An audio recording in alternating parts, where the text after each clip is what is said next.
গ্রামের মানুষ বলে থাকে কন্যা সন্তানের মুখে ভাত নাকি 7 মাসে দিতে হয়, কিন্তু আমি এই কথাটা বিশ্বাস করি না। তাই আমি আমার মেয়ের মুখে ভাত 5 মাসেই দিয়ে দিলাম। আলহামদুলিল্লাহ, আজকে আমার ভাতিজার জন্মদিন, তাই আমরা প্ল্যান করেছিলাম আজকের দিনে আমার মেয়ের মুখে ভাতও দিয়ে দিব। সেজন্য আমরা ঘরোয়া ভাবে একটা অনুষ্ঠানেরও আয়োজন করেছিলাম। এরই সাথে আমাদের মসজিদের ইমাম সাহেবকে দাওয়াত করে আমাদের বাড়িতে ডেকে এনে ওনার হাত দিয়ে আমার মেয়ের মুখে ভাতের কাজটা সেরে নিলাম। সবাই দোয়া করবেন আল্লাহ যেন আমার মেয়ের নেক হায়াত দান করেন, আমিন। আমার মেয়ের বয়স 5 মাস চলে, আর এই 5 মাস বয়সে ও যে কোনো খাবার দেখলেই খেতে চায়। সন্তান যদি কোনো কিছু খেতে চায় আর সেটা যদি বাবা মা তাকে না দিতে পারে, তাহলে এটা বাবা মার জন্য খুবই কষ্টদায়ক। আর এই কারণে আমি মানুষের কথায় কান না দিয়ে 5 মাসেই আমার মেয়ের মুখে ভাত দিয়ে দিলাম। হুজুরের খাওয়ানো শেষে আমার বাবা মা এবং আমার শাশুড়ি সবাই আমার মেয়ের মুখে খাবার তুলে দিচ্ছিল। মুখে ভাত দেওয়া শেষ করে আমরা আমার ভাতিজার জন্মদিনের কেক কাটতে চলে আসলাম।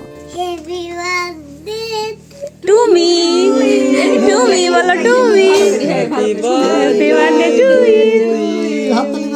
ইসলাম ধর্মে বার্থডে পালন করা ঠিক না, তাই আমরা এখানে কোনো মোমবাতি জ্বালাইনি। শুধু একটা কেক এনে পরিবারের সবাই একটু ভালো মন্দ খাওয়ার এবং আনন্দ করার আয়োজন করেছিলাম। এটুকু করার ইচ্ছা ছিল না, কিন্তু আমার ভাতিজা ছোট মানুষ, ওরও খুব ইচ্ছা ছিল ওর বার্থডেতে কেক কাটবে, আনন্দ করবে, তাই এইটুকু আয়োজন করা হয়েছে। সবাই দোয়া করবেন আল্লাহ যেন আমার ভাতিজাকে মানুষের মতো মানুষ হওয়ার তৌফিক দান করেন, আমিন। আসলে পরিবারের সাথে ছোট ছোট আনন্দের মুহূর্তগুলা উপভোগ করতে খুবই ভালো লাগে। পৃথিবীতে পরিবার ছাড়া কেউই সুখী নয়, সুখে থাকতেও বেশি কিছুর দরকার হয় না। আপনার সুখ দুঃখগুলা পরিবারের সাথে ভাগাভাগি করে নিতে পারলেই আপনার জীবন সুন্দর। আজকের মতো এ পর্যন্তই, পরবর্তীতে আবার দেখা হবে নতুন কোনো ভিডিও নিয়ে। সে পর্যন্ত সবাই ভালো থাকবেন, সুস্থ থাকবেন, আল্লাহ হাফেজ।